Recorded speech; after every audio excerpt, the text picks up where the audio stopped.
something that would be interesting to look at. You know, I think augmented reality could also be like really interesting. Although I suppose VR would be better because you can actually just kind of immerse yourself in it. You don't have to like hold anything to create shapes in front of you. But that's true. Well, or you could use it. So in the construction space, there are a number of startups we're working with that are projecting videos and other like random images on a wall. You could in effect do something similar where you're projected three-dimensionally on a wall somewhere. Right. So people are, kind of like in Star Wars.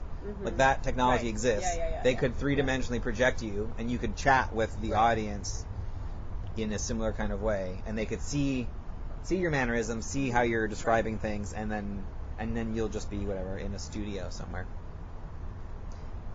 All possible. No, Who knows? totally. Yeah. Totally. Yeah. I am not thinking small on this. Sure. Like, that would be sick. 100%. I do not know any, like, VR engineers and whatever, but... I do. We'll talk after that this. offline. Yes, let's get that. No, I actually totally know you. Okay. Totally. Perfect. Okay, let's see where we're at right now. Okay. This is going well. Let's do questions from random peoples. So, first one, website design. So when you did your website, so I guess, platform-wise, are you using like Wix versus Squarespace versus WordPress? Okay. Squarespace, why did you choose Squarespace? Because I like the aesthetic, more so than some of the other templates I've seen. Yeah. It's the difference between like Vistaprint and Moo. Yes.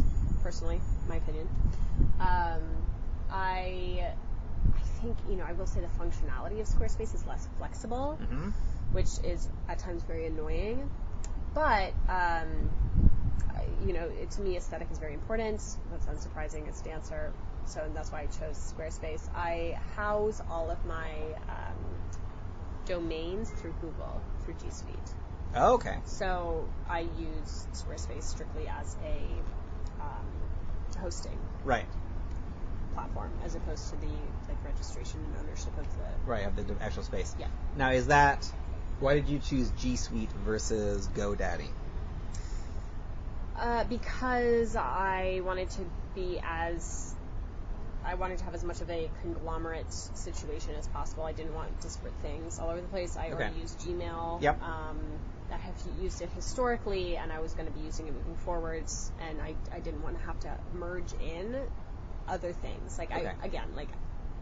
I will pay for convenience. I like minimal logistics. I'm not organized enough to keep tabs on all of these different things. Okay. So all of my domains from when I had my food blog, I have moved all of those over to my G Suite account, and they're all connected and forwarded to my Squarespace accounts, either my personal Squarespace account, Rachel on Point, or my professional Choreography For Business. Yeah. Excellent. Are people able to purchase things through your websites right now, or not yet? Okay.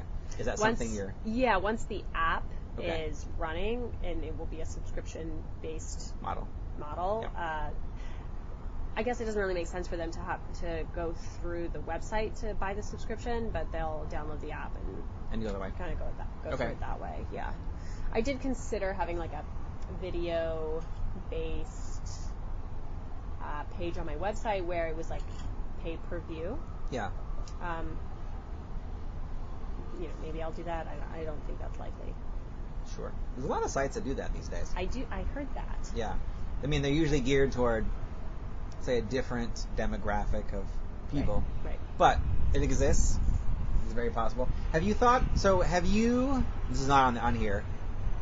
I'm only saying this because I recently have set up a Patreon account. Have you looked at Patreon? What are your thoughts on Patreon? So I'm familiar with Patreon. I haven't looked at it deeply at all. I know that it works very well for some people. I'm not sure if you're familiar with Ed Lattimore, but I know that he really, really likes his Patreon account. So he's a boxer. And also a physicist. He's a pretty cool guy. That's a pretty cool mix. I'll have to check him out now. He's super cool. Yeah. But yeah, he uses his Patreon and he loves it. I have not looked into it for myself. Oh, okay. I do my blog directly through. Right. On my website. On your website. It's a separate page. which works really well. I use MailChimp to blast out my newsletters, which come out bi-weekly. Mm-hmm. But I also just found out that Squarespace has MailChimp, or not MailChimp, but newsletter blast. Oh, does it really? Now, yeah. Oh. I haven't tried it out yet. I'll try it for the next one. Good for them. Could be pretty cool. Yeah, that could be cool. But they're probably going to charge for it, which is annoying. They totally will. So I use, for the past, my bottled water company, I used Shopify. Yep. Which I think is now being bought out by some large... Oh, is it? Walmart, actually. Yeah. Well, if not, Walmart is trying to buy them out because they're a Canadian company. And I got involved in them in the early days, and I almost won the Build a Business contest. What? That's so cool. I was a finalist, but I was disqualified because technically my company had been around for longer than a year.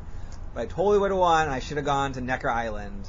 That's what the winner was. I was in the top 20 of the Shopify Build a Business contest in 2014, and so I should have gone to Necker Island, being the only bottled water company in it, and it helped that I had gotten a lot of press, which boosted my sales like crazy. Right. But yeah, they were like, "I'm sorry, you've been around for more than a year." Oh, well, that's annoying. So is that just because they took too long? Been disqualified. Well, yeah, I mean. Yeah.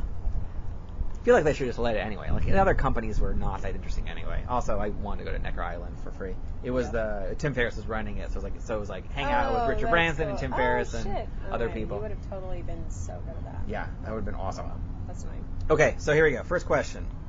From online, I was wondering which is the best practical and implementable piece of advice you would give to an artist who wants to create more freedom in life and business. Something you wish someone would have told you at the very start of your creative career/life. That's a mouthful. I know, it definitely is a mouthful. But a great question. I think there's a lot of components in that. Kind of breaking it apart. I think it depends on what your art is and whether your art allows you flexibility. Mm-hmm. As a dancer, there is not very much flexibility. That being said, because of the advent of tech and our ability to kind of create things on the side and have them working for us when we're not there is you can do a whole variety of things depending on your interests. If you have an art form that that in which you determine your hours or you determine your output, I think that artists tend to have a very entrepreneurial spirit and mindset and creativity, and I think that all artists should think of themselves as their own brand, as their own business, and capitalize on that. Mm-hmm. I think that corporations are looking for that. I think it's hard for corporations to really inspire and promote that because at the end of the day, they're trying to make a machine run. That being said, if you can be a free agent and kind of, dip in and dip out and consult and whatever, like that model is becoming a little more popular. One thing that I wish maybe I had known, I feel like we talked about this last time, and I think I said I think we did. I wish that, or I don't like that word wish. I think that it's helpful to keep in mind that, what other people think doesn't really matter. First of all, because they're probably not spending the time to analyze your every move. And second of all, and I think this goes back to what I said earlier about going into any interaction with a goal or a purpose for yourself, if you don't stay true to that because you're worried that someone's going to think poorly of you, you're going to be upset afterwards. Right. So here's another question. So when you're working on your own project, so clearly you don't have, let's say, like a set schedule, a set schedule. Mm-hmm. How do you keep yourself accountable and on track? That's great. So when I first retired, I spent 6 months, exploring and traveling and keeping my own schedule. And that was a big challenge when I really did not have any kind of more full-time external markers, which I do have now. And what I would do was every Sunday, I would look at my calendar, and I used Google Calendar religiously, and I would make sure that I actually blocked time for every task in the day. So it was less free time for 3 hours and then a lunch meeting. Okay. Right? So it was like I wake up, and then 45 minutes was, reading the newspapers, getting caught up on current events. And then the next 45 minutes was, tweaking the website. And then I had a lunch meeting. And then I would have a workout. And then I would do business development and reach out to 10 people that I think would be a good fit. But that was accountable in my calendar. Yeah. I still actually exercise that to a certain extent, whether I'm at NEC or during my free time. I tend to use my calendar almost as a reminder alarm system, just because I'm a visual person, sure. right? So I like to see the things that I have to do, even if it's not like a set meeting with someone else. It's a set meeting with myself, essentially. Yeah. Yeah, that makes sense. Yeah. Okay. So I know we talked about your let's guess a solopreneur in your own company right now. Are there any tasks that you delegate or are working to delegate to make your life easier? Editing. Editing. So like your blog work? Okay. So you delegate that to someone else? Yeah. Or to a system? I delegate that to someone else. Okay. Just because I need another set of eyes. Sure. And how did you find that person? I edit for them. Oh, perfect. So it's like it's a quid pro quo type of thing. Yeah. Okay. I edit for them, and they edit for me, and it works out perfectly. We deal with two completely different subject matters, and it's I think very helpful.